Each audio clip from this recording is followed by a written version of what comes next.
New Thought Media Network. We are a global broadcast network of positive music, media, and entertainment, inspiring humanity's evolution along the journey of enlightenment and creating a world of love, peace, empowerment, and prosperity for all. New Thought Media Network. Positively inspiring.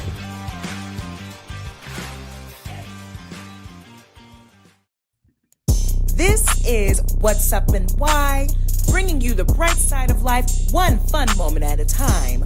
Brought to you by the New Thought Media Network. Please put your hands together for your hosts, Rev Casey Taylor and Miss B Lovely. Salute to real as we come in on this Thursday, September 25th. Hey y'all, I'm Miss B Lovely. And I am Reverend Casey Taylor. I use they, them pronouns. I am loving your energy, Miss B Lovely, today. What is going on with you? You had some good coffee or something? Like your energy. I'm with it. It's on some best day ever tip right here. No, didn't have any coffee. I'm gonna be real. Cardi B's sophomore album, Am I the Drama, dropped last Friday, and I lied to you not. That album has been in heavy rotation, like repeat, top to bottom, listening to it in order. It is amazing, and she has such great motivational anthems on that album. Like how I start off the song, how I start off the show saying "Salute." That's actually from one of her songs, "Salute." And it's like a little, empowerment theme, like salute to all the real people who's out here hustling, getting it, making it happen, despite all the odds that's up against you. If you're making it, salute. Yes, I appreciate you put me on. I have turned on this album and listened to like the first song over and over again, and just I'm not in the car very much, and that's really when I listen to music, and I just haven't been messing with stuff. But it has been on my to-do list to listen to this album from top to bottom. So it's good to hear because I'm all about the motivation of music, especially with hip hop. Yep, Cardi B, Am I the Drama? I am for motivational anthems. So I appreciate you putting me on, and I will make sure that it's a priority that I get to this. Shout out to all the people who make motivational songs. Like for me, my workout playlist, it's all motivational songs, like hard hitting, pushing, something that gets you to be like, I need a little bit, something else to help me to get through this last rep. And a couple of them songs from that album, I had to put on my workout playlist. So if you haven't listened to Cardi B's Am I the Drama, please give it a listen. It's amazing. It's been a 7-year wait. Her first album, Invasion of Privacy, got her the first Grammy for individual female artist for Best Rap Album. I think it's a great time for rap music this year with the Grammys and everything. Sorry to go off on a little tangent on awards and something, but I think this is a great contender for rap album of the year. This album from top to bottom, she gets real personal about her recent divorce with Offset, stuff that she went through, the new love that she's experiencing now. And I've been watching her tour, her press run. She's doing this while pregnant. This woman is heavily pregnant, doing these meet and greets in these cities. She's on a tour right now where fans can buy the album, come up and take a picture with her. In Atlanta, there was thousands of people out there. And she said, I'm going to stay out here until every single last one of you guys gets a picture with me. And I'm like, shout out to her, because for her to have the energy and, the want to do this while heavily pregnant, I know that woman is tired and hungry, but she out here grinding. Salute to Cardi. Yes. She was talking about how she had to get up early to get ready for court every morning and then work on the press things afterwards. So she was like, I was getting maybe 3 hours of sleep a night while I was in court every day. And she was just really talking about how we need to grind and get on our hustle. And that's how she does it. I'm a huge proponent of rest. On Sunday, I talked all about how grind culture has made it that we are grinding ourselves up to a whole. And personally, to be honest, the reason that I haven't prioritized listening to Cardi's album is because I've been hearing her talk a lot about grind culture, and I was like, I'm not really in that mood. I'm on rest mode. Yeah. But there's a time and a place for it, right? Like, no shade to Cardi. I'm sure she gets lots of rest as well. She right now, you got a new album out. When you got a new album, you're on your Yeah. So we lost Rev KC Taylor. So we're just gonna continue. One thing that I really wanted to piggyback on with the conversation. Hey, there you are. I don't know, the But internet. the universe was like, hold on, no, we gonna take you down, honey. Welcome back. But she was saying, like, right now you're not in a space of grinding, you're in a space for resting and listening to your body, which is absolutely necessary because don't want to burn yourself out. Yeah, and it, for me, and this is what I mean, like phases, right? Because I realized, and I didn't consciously process the fact. This is why I've been in and out for this show over the course of the last month. Is I realized I had 3 trips in 1 month, and no Yeah. part of me like processed. I didn't start in at the beginning of August and be like, okay, I got 3 trips, so let me plan my month accordingly and be very intentional about catching up and all of these things and prepping to leave town, all of that kind of stuff. Because I've been staying present, I wasn't looking ahead. And so this experience of the 3 trips gave me an opportunity to recognize how to find that perfect balance between being present and also being prepared for what I got going on in my calendar and developing some good organizational structure. So right now, what has to look like for me is dedicating 20 minutes of meditation in the morning. Before, I was going to yoga pretty regularly, and my yoga membership is done, and I'm looking at hyping up my workout practice. That was a whole idea of like a year of yoga. Now I'm ready to kick up my workout practice, and I'm taking it slow. So this week was starting the habit of meditation. Next week, I've created space for a workout or 2. And my plan is to do like maybe 2 workouts a week, moving up to like 3 or 4, and just like be slow. Don't come out hard, just really work on developing these new routines one moment at a time. And once I'm back to next time, I got 3 trips in a month, and I'm aware, I'm being very intentional about what 2026 looks like for me so that I can plan and prepare. And so when I'm back on hustle mode, I'm confident that this Cardi B album will be the perfect soundtrack for when I'm in that place. But right now I'm on some silence and quiet and peace and just really, really, like I said, I'm on rest mode and it's working for me. That's really good. We all need those moments. Like, one thing that I've been learning, like, as I continue to, evolve and have experience in life, is that we're not always going to be at one level of life, throughout life. Like, there's going to be those moments where you need to slow down, be intentional, have rest. And then there's going to be moments where it's like, okay, grinding, getting it done and stuff. And there's nothing wrong with either one of them. I just saw this quote from Issa Rae because she's on a book tour right now for her new book. I think it's called like I Should Have Made Smarter Decisions, something along those lines.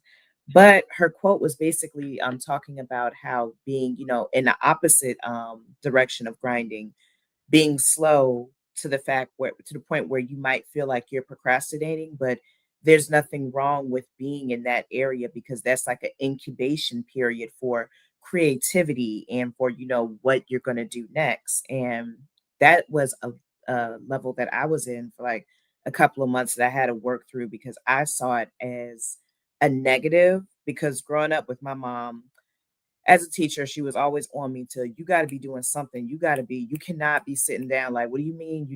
You're not doing anything. You're not working on anything. Like, I saw that as a negative. Whereas, like through therapy and like learning and stuff, I'm learning it's okay to be able to slow down and take your time and not dive into the next thing because you need to have that brewing period to create new ideas. That part. And for creative people, that's super, super necessary. And I think we just aren't, especially like what you're talking about, our Black folks is we're taught to grind, right? Yeah. And as you are identifying, you know, as we're about to give people our flowers, you and I didn't talk about this offline, but I feel like in regards of what you wanted to talk about for this episode and what I'm thinking for this episode, that maybe we should trade, and that you give some reverence, and I'm gonna do better blues. So I'm gonna throw this banner up Okay. here, giving reverence, Just and give it invite you to give reverence. reverence, to and give flowers to the people that you had in mind today. Yes. So I'm just really, really excited. There's so much positive, beautiful art that is coming out of pop culture right now. Like it's a very positive time that is helping to uplift me because, like, you know, when you look at the state of the world, there's a lot going on. But first of all, I want to give reverence to Issa Rae and Hooray Media Productions for their new documentary, Seen and Heard, that is now streaming on HBO Max. This is a documentary that highlights the history of Black representation in television. The first Black show, I forgot Amos and Andy show, the Amos and Andy show. First of all, when I learned the history behind it, the show was originally on radio and it was voiced by white men portraying Black people. When it finally came onto the air, they said, hey, we can't have white men playing these guys, so let's hire Black men to play it. And they depicted Black people in a negative way. It was more like, would you say it was like slapstick comedy or something? But There's a name for I can't even think of it. Like there's an official term for how Black folks were depicted in those early days of media, and I can't think of the name for the life of me. Maybe I'll Google it and figure it out. I don't can't think of remember. the name either, but Black people were not really represented well. We were always represented with exaggerated noses, mouths, seen as like either the help, less than, being ignorant, silly, like basically like a court gesture. And it's because they was mostly if Black people weren't in those spaces. So Issa Rae, her documentary, it looks into how Black people were finally able to be represented well, and how we not only have representation in front of the camera but behind the scenes, the showrunners, the writers, the lighting department, the producers, directors, which all helps to make a cohesive, accurate story and depiction of Black people. She highlighted how Red Fox, with his show in Sanford and Son, he pushed the writers to have more Black directors and Black writers. And he called out when he would say, hey, Black people wouldn't talk like this. Black people wouldn't do this.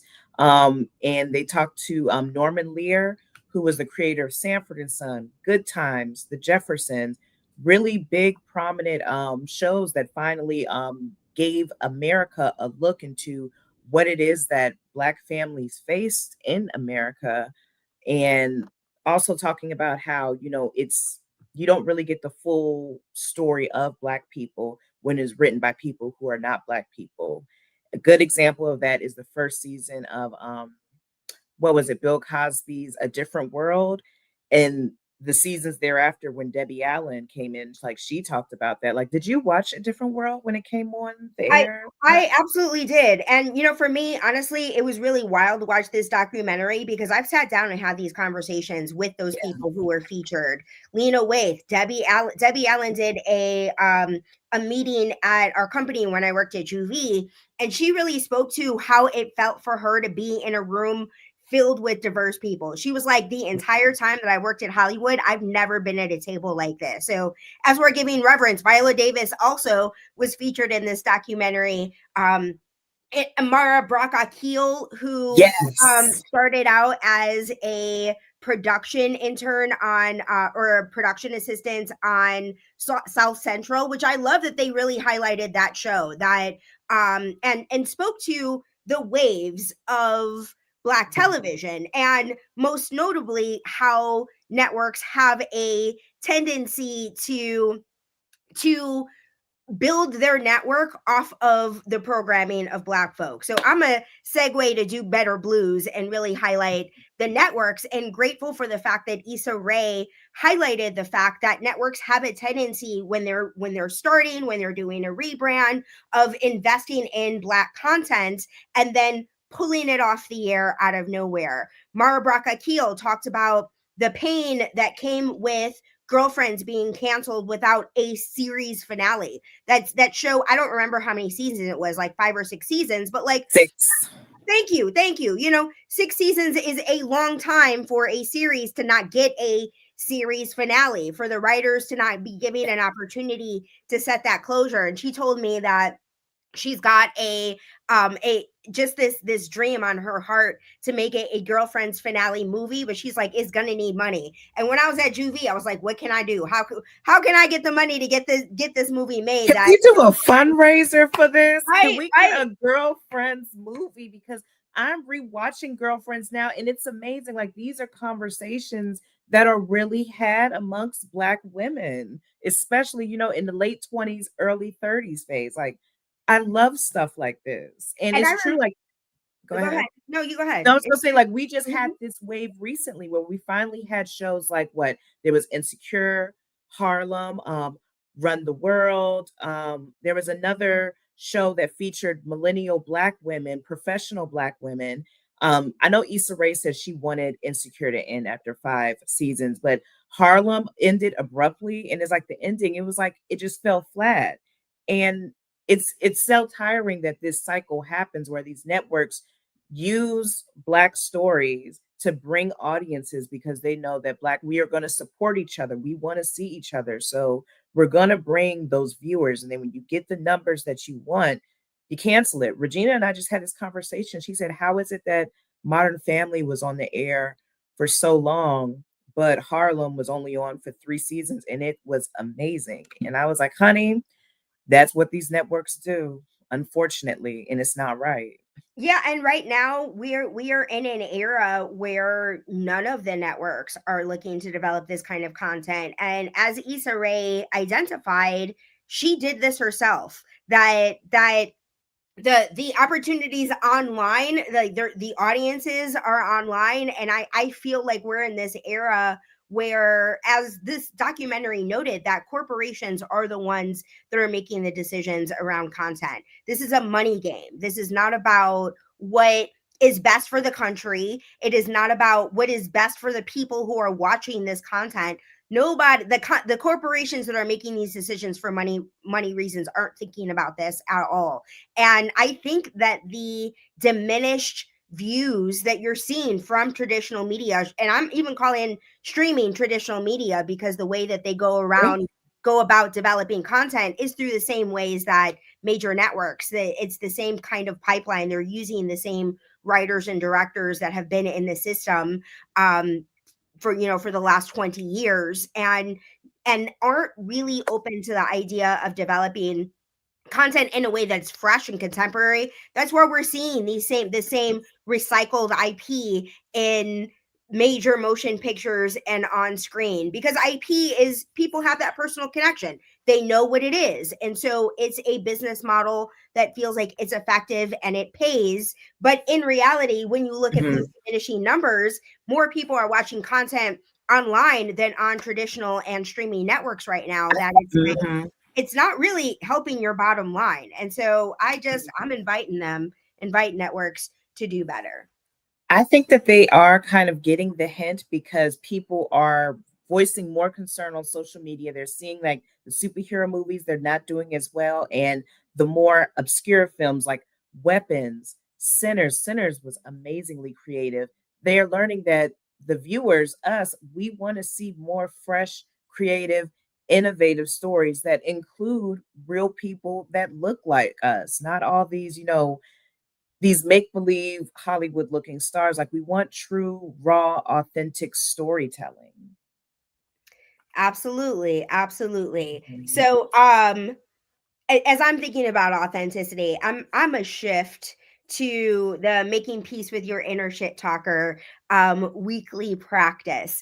I have been hosting a shit talker space at CSU Youth Services at a local youth shelter. And yesterday was my biggest room yet. There were like 20 youth, which was a lot harder to do when there was like 5 or 6. But it's been really fun to know that this, for me, this is what the purpose and the intention of this practice is to get it into the hands, have it be accessible for everyone, have it, like if you're in, when I think of homeless youth, that they're in this place where they're at their most vulnerable, that safety and security is kind of at an all-time low. They at least have shelter versus like living out in the street. This is like the next step up is having a roof over their head, but being able to show up and invite people to get in touch with what's happening inside of you. What are the voices? What is the running dialogue going on in your head? And how do you put your attention and awareness on what is working for you versus what is not working for you? And so I am currently, I started my own 90-day practice back in April, and here I am in September, and I just made it to day 30 right now. So I'm on day 30 is about self-love. I've been sitting in self-love for like a good month now. And the book of this practice, of the self-love practice, is Rest is Resistance. Be lovely, can you write that down in chat? I don't know. It's called Rest is Resistance, a Manifesto. And it is by Tricia, Tricia Hersey, which is like Hershey, Hersey, Tricia Hersey. Rest is Resistance, a Manifesto. And as I was speaking about earlier, like I said, I'm in rest mode. So for the book of the month to be, or the book, not the book of the month, it's actually 4 days of a self-love practice. But for me, it's my book of the month because I've been in this practice, this self-love practice for the last 30 days, to be reminded that this book, Rest is Resistance, a Manifesto by Tricia Hersey, is my personal reminder, my conscious reminder. Thank you for that, Be Lovely. That having prioritizing rest in my day, in my life, as part of my self-love practice fully supports me. So that's what I've been on. That's the book. One of the many books. There's lots of resources provided in the Making Peace with Your Inner Shit Talker practice. So this is the one that I recommend. Man, thank you for recommending that. And before we close out, we do want to give our final batch of flowers to a little lady who came out on the scene a mere 31 minutes ago and has been killing it ever since. Mariah Carey. She was honored with the first ever flowers event from Apple Music last night. SZA had an intimate conversation with Mariah in front of fans because her new album, her 16th album, Here for It All, will be out tomorrow. And I stayed up and I watched this conversation. Very beautiful interview. SZA was very sweet, very empathetic, and was able to help bring Mariah out of her shell. And they listened to a few of her songs from the album. Here for It All, the title track, she says that she intentionally put it at the end because she wants people to listen to it. And Casey, it is beautiful. It's like Fly Like a Bird times 10 when you get to the gospel breakdown. It's amazing. I'm so ready for this album. Tomorrow's not that far away. I have like a list of questions of if I ever meet Mariah, these are things I want to make sure that I ask. And one of them is, have you considered making a gospel album? Like I don't know the answer, which is why it's on my list. But she has a gospel song with the Clark sisters on there. And I'm like, the fact that she was able to pull the Clark sisters, ultimate gospel song. Yes. And this concept of being here for it all is a perfect like synonym for living each day is the best day ever. What it means to be here for it all, not just the things that are comfortable, not just the things that we like, that living each day is the best day ever, being here for it all is recognizing that every single challenge is designed for us to be our best selves, and every day can be the best day ever. Is there anything else that you would like to share with the people before we pray out, Ms. B Lovely? Yeah, I want to leave us on a positive note. There's power in the tongue. You can speak opportunity into your life, and you can speak that opportunity out of your life. Be careful about what you say and how you say it. There's power in words. Um, for example, some people, like when I see online, say, I can't do things, I'm broke. Don't speak like that. Speak positivity over your life. I am rich. You attract what you put out. Remember that.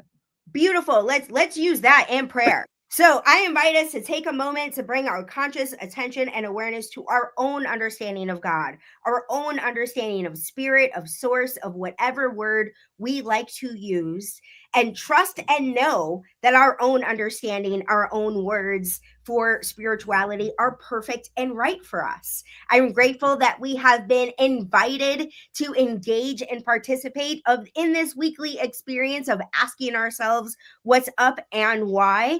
And I'm grateful to trust and know that each one of us has experienced whatever wisdom we need for the day, whether it is being invited to recognize that we are here for it all, whether it is living each day as the best day ever, prioritizing rest, or remembering the power of our word. I am grateful to trust and know that this episode has supported each person who is engaging in it, and that our lives are forever changed as a result of saying yes to it all. And in gratitude, I release this prayer, letting it do what it does. And I invite us to close with whatever word or phrase resonates most for you in closing prayer. I choose to close by saying, and so it is. Amen. That's been another episode of What's Up and Why. Thank you guys for joining us. We'll be back again next week, same time, same place, 1 p.m. Eastern. Have a very beautiful and positive day. And the best day ever.